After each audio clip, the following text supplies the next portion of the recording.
आदिवासी बहुल मेळघाट क्षेत्राच्या धारणी तालुक्याअंतर्गत येणाऱ्या अतिदुर्गम बैरागड गावात गेल्या काही दिवसांपूर्वी पती पत्नी मद्यधुंद अवस्थेमध्ये असताना पतीने काठीने जबर मारहाण करून पत्नीला जीवे मारल्याची खळबळजनक घटना समोर आली होती। अशाच प्रकारची एक खळबळजनक घटना बैरागड गावापासूनच अवघ्या 2 किलोमीटर अंतरावरील कुटंगा गावात घडली असून मद्यधुंद अवस्थेमध्ये असलेल्या पतीने काठीने मारहाण करून आपल्याच पत्नीला ठार मारले आहे। 2 ते 3 महिन्यातच एका पाठोपाठ सारखीच घटना घडवून पतीने पत्नीला ठार मारल्याची माहिती पसरताच संपूर्ण धारणी तालुक्यामध्ये आश्चर्य व्यक्त केले जात आहे। प्राप्त माहितीनुसार 12 मार्च बुधवार रोजी रात्रीच्या सुमारास धारणी मुख्यालयापासून 35 किलोमीटर अंतरावरील कुटंगा गावाच्या शेत शिवारामध्ये रतन मुरले वय 50 वर्ष आणि त्यांची पत्नी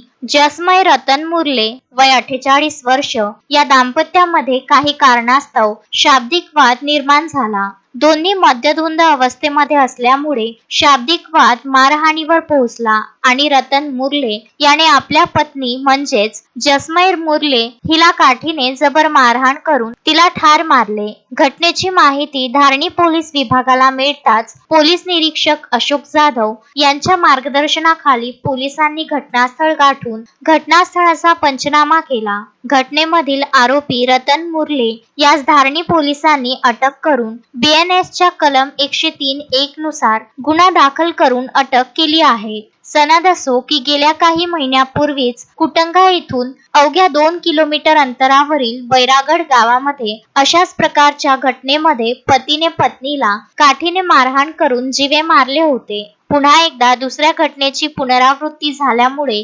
मेळघाटातील प्रमुख होळी सणाच्या तोंडावर परिसरामध्ये शोकाचे वातावरण पसरले आहे। घटनेचा अधिक तपास धारणी पोलीस करीत आहे। तस्मीन शेख, सुलेमान मेमन, शकील अहमद सह जुगल किशोर जयस्वाल, विदर्भ न्यूज, धारणी।